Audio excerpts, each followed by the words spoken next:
ನಮಸ್ಕಾರ. ನಾನು ಡಾಕ್ಟರ್ ಮೃತ್ಯುಂಜಯ ಸ್ವಾಮಿ, ಶತಾಯು ಆಯುರ್ವೇದ ಸಂಸ್ಥಾಪಕ. ನಿಮಗೆ ಮಕ್ಕಳಾಗತ್ತಿಲ್ವೇ?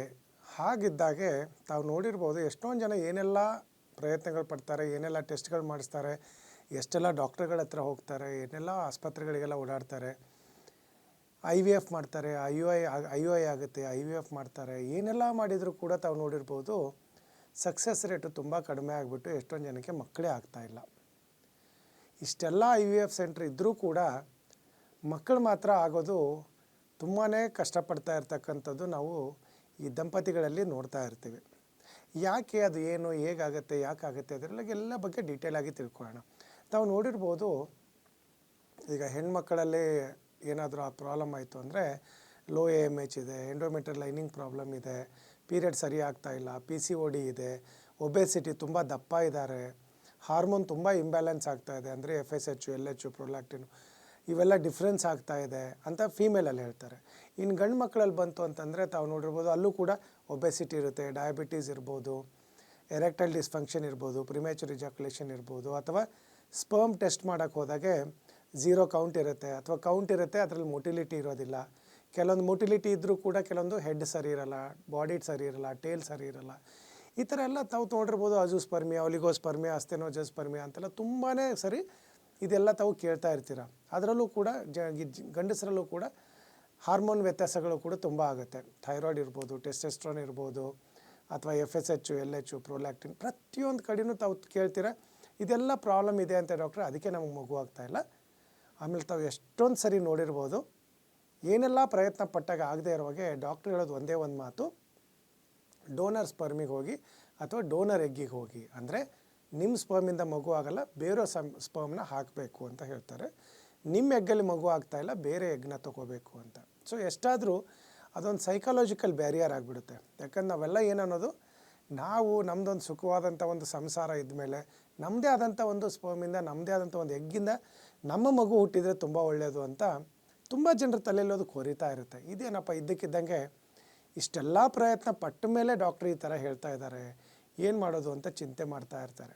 ನೀವೇನಾದರೂ ಈ ವಿಡಿಯೋ ನೋಡ್ತಾ ಇದ್ದರೆ, ಇಷ್ಟೆಲ್ಲ ಪ್ರಯತ್ನ ಪಟ್ಟು ಕೂಡ ನಿಮಗೆ ಮಗು ಆಗಿಲ್ಲ, ಈ ವಿಡಿಯೋ ನೋಡ್ತಾ ಇದ್ದರೆ ಖಂಡಿತವಾಗಿಯೂ ನಮ್ಮ ಶತಾಯುನಲ್ಲಿ 125 ವರ್ಷದಿಂದ 95%ಕ್ಕಿಂತ ಜಾಸ್ತಿ ಇರ್ತಕ್ಕಂಥ ಪರ್ಸಂಟೇಜ್ ರಿಸಲ್ಟ್ಸ್ ಏನಿದೆ ಈ ಇನ್ಫರ್ಟಿಲಿಟಿ ಕೇಸಲ್ಲಿ, ತಾವು ಅನ್ಬೋದು ಅದು ಹೆಂಗೆ ಡಾಕ್ಟ್ರೇ, ಬೇರೆ ಕಡೆನೂ ಕೂಡ ಇದೇ ಥರ ಹೇಳಿದ್ರು ನಾವು ಹೋಗಿದ್ವಿ, ಅಲ್ಲಿ ಮಕ್ಕಳಾಗಿಲ್ಲ ಅಂತ. ನಮ್ಮ ಹತ್ರ ಬರೋರು ಆಲ್ಮೋಸ್ಟ್ 100%, ಅಂದರೆ ಒಬ್ಬರು ಕೂಡ ಡೈರೆಕ್ಟಾಗಿ ಬರೋದಿಲ್ಲ, ಪ್ರತಿಯೊಂದು ಟ್ರೈ ಮಾಡೇ ಬಂದಿರ್ತಾರೆ. ನ್ಯಾಚುರಲಾಗಿ ಟ್ರೈ ಮಾಡಿರ್ತಾರೆ, ಒಂದಷ್ಟು ಮೆಡಿಸಿನ್ ತೊಗೊಂಡು ಟ್ರೈ ಮಾಡಿರ್ತಾರೆ.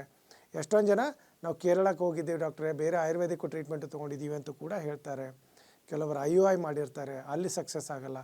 IVF ಮಾಡಿರ್ತಾರೆ, 1, 2, 3, 5, 7 ಫೇಲ್ಯೂರ್ IVF ಆದಾಗ ಕೂಡ ನಮ್ಮ ಹತ್ರ ಬಂದಾಗೆ ಮಕ್ಕಳಾಗಿರೋದು ಉಂಟು.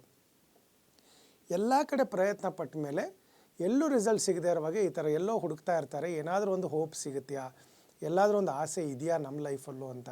ನೋಡಿದಾಗೆ ಅವರಿಗೆ ಸಿಗೋದು ಈ ಶತಾಯುದ ಬಗ್ಗೆ ಒಂದು ನೋಡಿರ್ತಾರೆ ಎಲ್ಲಾದರೂ, ಅಥವಾ ಯಾರೋ ಹೇಳಿರ್ತಾರೆ, ಎಲ್ಲೋ ಕೇಳಿರ್ತಾರೆ, ಆವಾಗೆ ನಮ್ಮ ಹತ್ರ ಬರೋದು. ಸೊ ನಿಮಗೇನಾದರೂ ಈ ಥರ ಪ್ರಾಬ್ಲಮ್ ಇದ್ದರೆ ಏನೂ ಹೆದರ್ಕೊಳ್ಳೋದು ಬೇಡ. ನಿಮ್ಮ ಹತ್ರ ಇರ್ತಕ್ಕಂಥ ಪ್ರತಿಯೊಂದು ಟೆಸ್ಟ್ ರಿಪೋರ್ಟ್ಸ್ ಏನಿದೆ ಕೆಳಗಡೆ ಬರ್ತಾ ಇರ್ತಕ್ಕಂಥ ನಂಬರ್ಗೆ ಒಂದು ಸರಿ ನೀವು ವಾಟ್ಸಪ್ಪಲ್ಲಿ ಕಳಿಸ್ಬಿಟ್ಟು ನಮ್ಮ ಡಾಕ್ಟ್ರ್ ಹತ್ರ ಆನ್ಲೈನ್ ಕನ್ಸಲ್ಟೇಷನ್ ಫಿಕ್ಸ್ ಮಾಡಿ. ಎಷ್ಟೊಂದು ಸರಿ ಇವನ್ ನನಗೂ ಕೂಡ ಕನೆಕ್ಟ್ ಮಾಡ್ತಾರೆ, ಕರೆಕ್ಟಾಗಿ ಹೇಳ್ತಾರೆ ನಿಮ್ಮ ರಿಪೋರ್ಟ್ಸ್ ನೋಡಿ ಮಗು ಆಗುತ್ತಾ ಇಲ್ವಾ, ಅಥವಾ ರಿಪೋರ್ಟ್ಸಲ್ಲಿ ಇನ್ನೇನೇನು ಟೆಸ್ಟ್ಗಳು ಮಾಡಿಸ್ಬೋದು. ಯಾಕಂದರೆ ನಾವು ಈ TV9 ಜೊತೆ ಸೇರ್ಕೊಂಡ್ಬಿಟ್ಟು ಈ ಥರ ಪ್ರೋಗ್ರಾಮ್ಗಳನ್ನು ಮಾಡಿದ್ದೀವಿ ನಾವು. ಅದರಲ್ಲಿ ನಾನು ಅದನ್ನೇ ಹೇಳೋದು, ಎಲ್ಲಾದರೂ ನಿಮ್ಮದು ಫೇಲ್ ಆಗಿದೆ, IVF ಫೇಲ್ ಆಗಿದೆ ಅಂದರೆ ಅದು ಡೆಡ್ ಎಂಡ್ ಅಲ್ಲ, ಅಲ್ಲಿಂದ ನಿಮ್ಮ ಲೈಫ್ ಜರ್ನಿ ಶುರು. ಯಾಕಂದರೆ ವರ್ಲ್ಡಲ್ಲಿ ದೇವರು ಎಷ್ಟೊಂದು ಆಪ್ಷನ್ ಕೊಟ್ಟಿದ್ದಾನೆ, ನಮಗೆ ಗೊತ್ತಿಲ್ಲ, ಅದರ ಅರ್ಥ ಇದಕ್ಕೆ ಟ್ರೀಟ್ಮೆಂಟ್ ಇಲ್ಲ ಅಂತಲ್ಲ, ನಮಗೆ ಗೊತ್ತಿಲ್ಲ ಹಾಗಾಗಿ ನಾವು ಟ್ರೀಟ್ಮೆಂಟ್ ತೊಗೊಂಡಿಲ್ಲ ಅಂತ. ನೀವು ಈ ವಿಡಿಯೋ ನೋಡ್ತಾ ಇದ್ದರೆ ಹೆದರ್ಕೊಳ್ಳೋಂಥದ್ದು ಏನು ಬೇಡ. ಯಾಕಂದರೆ ನಮ್ಮ ಹತ್ರ ಮೆಜಾರಿಟಿ ಜನ ಬರೋರು ನ್ಯಾಚುರಲ್ ಟ್ರೈ ಮಾಡಿರ್ತಾರೆ, ಮೆಡಿಸಿನ್ ತೊಗೊಂಡು ಟ್ರೈ ಮಾಡಿರ್ತಾರೆ, IUI ಫೇಲ್ ಆಗಿರುತ್ತೆ, IVF ಫೇಲ್ ಆಗಿರುತ್ತೆ, ಮಲ್ಟಿಪಲ್ IVF ಫೇಲ್ಯೂರ್ ಆಗಿರುತ್ತೆ. ಪ್ರತಿಯೊಂದಕ್ಕೂ ಕೂಡ ನಮ್ಮ ಶತಾಯುನಲ್ಲಿ ಟ್ರೀಟ್ಮೆಂಟ್ ಇದೆ. ಗಂಡಸರಲ್ಲಿ ಬಂಜತನ ಇರ್ಬೋದು, ಹೆಣ್ಮಕ್ಳಲ್ಲಿ ಬಂಜತನ ಇರ್ಬೋದು. ಹೆಣ್ಮಕ್ಳಲ್ಲಿ ಬರ್ತಾ ಇರ್ತಕ್ಕಂಥದ್ದು ಅವ್ರದ್ದು ಥೈರಾಯ್ಡ್ ಪ್ರಾಬ್ಲಮ್ ಇರ್ಬೋದು, ಒಬೆಸಿಟಿ ಪ್ರಾಬ್ಲಮ್ಮು, PCOD, ಸೈಕಲ್ ಸರಿ ಆಗ್ತಾ ಇಲ್ಲ, ವೈಟ್ ಡಿಸ್ಚಾರ್ಜ್ ಆಗ್ತಾ ಇದೆ, ಎಗ್ ರಿಲೀಸ್ ಆಗ್ತಾ ಇಲ್ಲ, ಎಂಡೋಮೆಟ್ರಿಯಲ್ ಲೈನಿಂಗ್ ಸರಿ ಇಲ್ಲ ಒಂದು ಸರಿ ಪ್ರೆಗ್ನೆನ್ಸಿ ಆಗಿತ್ತು, ಅಬೋರ್ಷನ್ ಆಗೋಯ್ತು, ಯಾವುದೇ ಥರದ್ದು ಪ್ರಾಬ್ಲಮ್ ಇರಲಿ ಹೆಣ್ಮಕ್ಳಲ್ಲಿ ಡಾಕ್ಟರ್ ಅನಿತಾ ಅಂತ ಶತಾಯುನಲ್ಲಿ ಸಿಗ್ತಾರೆ. ನೀವು ಈ ನಂಬರ್ಗೆ ಫೋನ್ ಮಾಡಿದರೆ ಅವ್ರ ಜೊತೆ ಕೂಡ ತಾವು ಆನ್ಲೈನ್ ಕನ್ಸಲ್ಟೇಷನ್ನ ಮಾಡಿ ತಮ್ಮ ಟ್ರೀಟ್ಮೆಂಟ್ನ ತರಿಸ್ಕೋಬೋದು. ಗಂಡು ಮಕ್ಕಳಲ್ಲಿ ಯಾವುದೇ ಥರ ಪ್ರಾಬ್ಲಮ್ ಇರಲಿ, ಥೈರಾಯ್ಡ್ ಇರ್ಬೋದು, ಒಬೆಸಿಟಿ ಇರ್ಬೋದು, ಡಯಾಬಿಟೀಸ್ ಇರ್ಬೋದು, ನಮ್ಮದು ಎರೆಕ್ಟೈಲ್ ಡಿಸ್ಫಂಕ್ಷನು, ಪ್ರಿಮೇಚುರ್ ಇಜಾಕ್ಯುಲೇಷನು, ಅಜೂಸ್ಪರ್ಮಿಯಾ ಅಥವಾ ಒಲಿಗೋ ಅಸ್ಥೆನೋಸ್ಪರ್ಮಿಯಾ ಇರ್ಬೋದು. ಅಂದರೆ ಕೌಂಟೇ ಇರೋದಿಲ್ಲ, ಝೀರೋ ಕೌಂಟ್ ಇರುತ್ತೆ. ಝೀರೋ ಕೌಂಟ್ ಇದ್ದರೆ ಮಗು ಹೆಂಗಾಗುತ್ತೆ ಅಂತ ತಾವು ಅನ್ಕೋಬೋದು. ಅದಕ್ಕೆ ಅಂತಲೇ ನಮ್ಮಲ್ಲಿ ಸ್ಪೆಷಲೈಸ್ಡ್ ಟ್ರೀಟ್ಮೆಂಟ್ ಇದೆ. ಯಾಕೆ ಶತಾಯುನಲ್ಲಿ 125 ವರ್ಷದಿಂದ ಮಕ್ಕಳಿಲ್ಲದೆ ಇರೋರಿಗೆ ಟ್ರೀಟ್ಮೆಂಟ್ ಕೊಡ್ತಾ ಇದ್ದೀವಿ. ಸೊ ನಾವು ತುಂಬ ರಿಸರ್ಚ್ಗಳನ್ನು ಮಾಡಿದ್ದೀವಿ. ಸೊ ಹಾಗಾಗಿ 100% ನಿಮಗೆ ಶಾರ್ಟ್ ಆಗಿ ರಿಸಲ್ಟ್ ಸಿಗ್ತಕ್ಕಂಥದ್ದು ನಮ್ಮ ಶತಾಯುನಲ್ಲಿ. ಯಾಕೆ ನನ್ನ ಹತ್ರ ಮೆಜಾರಿಟಿ ಕೇಸ್ ಬರೋದೇ ಅಜೂಸ್ಪರ್ಮಿಯಾ, ಝೀರೋ ಕೌಂಟ್ ಇರೋರು. ಯಾಕೆ ಎಲ್ಲೇ ವರ್ಲ್ಡಲ್ಲಿ ಹೋಗಿದ್ರು ಅದಕ್ಕೆ ಟ್ರೀಟ್ಮೆಂಟ್ ಇಲ್ಲ ಎಕ್ಸೆಪ್ಟ್ ಆಯುರ್ವೇದ, ಯುನಾನಿ. ಸೊ ಹಾಗಾಗಿ ಹೆದರ್ಕೊಳ್ಳೋಂಥದ್ದೇನಿಲ್ಲ. ಒಂದು ಸರಿ ಈ ನಂಬರ್ಗೆ ಎಲ್ಲ ಡೀಟೇಲ್ಸ್ ಕಳಿಸಿ ಒಂದು ಆನ್ಲೈನ್ ಕನ್ಸಲ್ಟೇಷನ್ ಫಿಕ್ಸ್ ಮಾಡ್ಕೊಳ್ಳಿ, ಡಾಕ್ಟ್ರ್ ಹೇಳ್ತಾರೆ. ನಮ್ಮಲ್ಲಿ ಏನಿದೆ ಹಾಗಾದ್ರೆ ಅದು ಏನು ಯೂನಿಕ್ ಟ್ರೀಟ್ಮೆಂಟು? ಇನ್ಫರ್ಟಿಲಿಟಿಗೆ ಅಂತಲೇ ನಾವು ಫರ್ಟಿಲಿಟಿ ಡಿಟಾಕ್ಸ್ ಅಂತ ಒಂದಿದೆ, ಅದನ್ನು ಫಸ್ಟು ಮಾಡ್ತೀವಿ. ಅದು ಮಾಡ್ತಾ ಇದ್ದಂಗೆ ನಿಮ್ಮದು 90% ಪ್ರಾಬ್ಲಮ್ಸು ಕಂಟ್ರೋಲ್ಗೆ ಬರುತ್ತೆ. ಆಮೇಲೆ ಇನ್ನೊಂದು 10-20% ರಿಪೀಟೆಡ್ ಮೆಡಿಸಿನ್ ಕೊಡ್ತಾ ಹೋಗ್ತೀವಿ. ಮೆಡಿಸಿನಲ್ಲಿ ಅದ್ರದ್ದು ಕೌಂಟು ಇಂಪ್ರೂವ್ ಆಗುತ್ತೆ, ಕ್ವಾಲಿಟಿ ಇಂಪ್ರೂವ್ ಆಗುತ್ತೆ, ಮೊಟಿಲಿಟಿ ಇಂಪ್ರೂವ್ ಆಗುತ್ತೆ, ಕ್ವಾಲಿಟಿ ಸ್ಪಮ್ಮು ತಾವು ತೆಕ್ಕೋಬೋದು. ಎಷ್ಟೊಂದು ಜನ ಇವನ್ 3 ಫೇಲ್ಡ್ IVF ಆಗಿರೋರು ಕೂಡ ನ್ಯಾಚುರಲ್ ಆಗಿ ಕನ್ಸೀವ್ ಆಗಿದ್ದಾರೆ. ಅಂದರೆ ಅಷ್ಟು ಬ್ಯೂಟಿಫುಲ್ಲಾಗಿ ನಾವು ಶತಾಯುನಲ್ಲಿ ಟ್ರೀಟ್ಮೆಂಟ್ ಕೊಡ್ತೀವಿ. ಹೇಗೆ ಕೊಡ್ತೀರಾ ಡಾಕ್ಟ್ರೇ ಅಂದರೆ, ಬೆಂಗಳೂರಲ್ಲಿ ನಮ್ಮದು 16 ಕಡೆ ಕ್ಲಿನಿಕ್ಗಳಿದೆ. ಯಾವುದಾದ್ರೂ ಒಂದು ಕ್ಲಿನಿಕ್ಕು ನಿಮ್ಮ ಮನೆ ಹತ್ರ ಇರುತ್ತೆ. ಇಲ್ಲ ಡಾಕ್ಟ್ರ್ ನಾವು ಬೆಂಗಳೂರಲ್ಲಿ ಇಲ್ಲ, ನಾವು ದೂರ ಇದ್ದೀವಿ ಅಂತಂದರೆ ಆನ್ಲೈನ್ ಕನ್ಸಲ್ಟೇಷನ್ ಫಿಕ್ಸ್ ಮಾಡಿ. ಎಷ್ಟೊಂದು ಸರಿ ಆನ್ಲೈನ್ ಕನ್ಸಲ್ಟೇಷನಲ್ಲಿ ನೀವು ರಿಪೋರ್ಟ್ಸ್ ಕರೆಕ್ಟಾಗಿ ಕಳಿಸ್ತು ಅಂತಂದರೆ ಕನ್ಸಲ್ಟೇಷನ್ ಮಾಡಿಬಿಟ್ಟು ಮೆಡಿಸಿನ್ನ ಕೊರಿಯರ್ ಮುಖಾಂತರ ನಿಮಗೆ ಮನೆಗೂ ಕೂಡ ಕಳಿಸ್ತೀವಿ. ಊರಲ್ಲೇ ಇದ್ಕೊಂಡು ತಾವು ಟ್ರೀಟ್ಮೆಂಟ್ ತೊಗೊಳ್ಬೋದು. ಇಲ್ಲ ನನಗೆ ಅಲ್ಲೇ ಬೆಂಗಳೂರಲ್ಲೇ ಬಂದು ಟ್ರೀಟ್ಮೆಂಟ್ ತೊಗೊಳ್ಬೇಕು, ಉಳ್ಕೊಳ್ಳೋಕೆ ಏನಾದರೂ ಇದೆಯಾ ಅಂತಂದರೆ, ನಮ್ಮದು ಬ್ಯಾಂಗ್ಳೂರು ಇಂಟರ್ನ್ಯಾಷನಲ್ ಏರ್ಪೋರ್ಟ್ ಹತ್ರ ಶತಾಯು ರಿಟ್ರೀಟ್ ಅಂತ ಇದೆ. ಅಲ್ಲಿ ಉಳ್ಕೊಂಡು ತಾವು ಟ್ರೀಟ್ಮೆಂಟ್ ತೊಗೊಳ್ಬೋದು. ಅದರಲ್ಲೂ ಹೆಲ್ತ್ ಇನ್ಶೂರೆನ್ಸ್ ಏನಾದರೂ ಇದ್ದರೆ ನಿಮಗೆ ಟ್ರೀಟ್ಮೆಂಟು ಫ್ರೀ ಆಗುತ್ತೆ. NABH ಅಕ್ರೆಡಿಷನ್ ಇರೋ ತುಂಬ ಬ್ಯೂಟಿಫುಲ್ ಆಗಿರೋ ಹಾಸ್ಪಿಟಲ್ ಇದೆ, ಆಯುರ್ವೇದ, ಯೋಗ, ನ್ಯಾಚುರೋಪತಿ.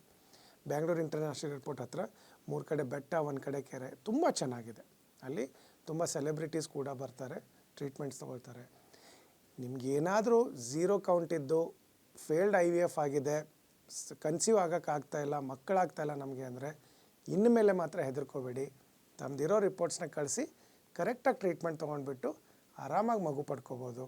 ಅದರಲ್ಲೂ ಕೂಡ ನಿಮ್ಮದೇನಾದರೂ ಸಿಂಪಲ್ ಆಗಿದೆ, ಅಂಥ ಮೇಜರ್ ಇಶ್ಯೂ ಇಲ್ಲ ಅಂತಂದರೆ ಸ್ವಲ್ಪ ವಾಕಿಂಗ್ ಮಾಡಬೇಕು, ಫುಡ್ಡಲ್ಲಿ ಕಂಟ್ರೋಲ್ ಇರಬೇಕು, ದಿನ ಹೈ ಪ್ರೋಟೀನ್ ಫುಡ್ ತೊಗೊಳ್ಬೇಕು, ಚೆನ್ನಾಗಿ ನಿದ್ರೆ ಮಾಡಬೇಕು, ಟೀ ಕಾಫಿ ಬಿಟ್ಟುಬಿಡಿ, ಖಾರ, ಹುಳಿ, ಮಸಾಲೆ, ಎಣ್ಣೆ ಪದಾರ್ಥ ಇಂಥದ್ದೆಲ್ಲ ಅವಾಯ್ಡ್ ಮಾಡಿ, ನೀರು ಜಾಸ್ತಿ ಕುಡ್ಕೊಂಡು ಟೈಮಿಗೆ ಊಟ ಮಾಡಿ, ಸರಿಯಾಗಿ ನಿದ್ರೆ ಮಾಡಿ, ಒಳ್ಳೆ ಎಕ್ಸಸೈಸ್ ಮಾಡಿ, ಸರಿಯಾದ ಫುಡ್ ತೊಗೊಳ್ಳಿ, ಆಟೋಮೆಟಿಕ್ಕಾಗಿ ಮಗು ಆಗುತ್ತೆ. ಬೈ ಚಾನ್ಸ್ ಆಗ್ತಾಯಿಲ್ಲ ಅಂದರೆ ಹೆದರ್ಕೊಳ್ಳೋದು ಬೇಡ, ರಿಪೋರ್ಟ್ಸ್ ಕಳಿಸಿ ಆನ್ಲೈನ್ ಕನ್ಸಲ್ಟೇಷನ್ ಫಿಕ್ಸ್ ಮಾಡಿ ನಿಮಗೆ ಮಗು ಆಗುತ್ತೆ.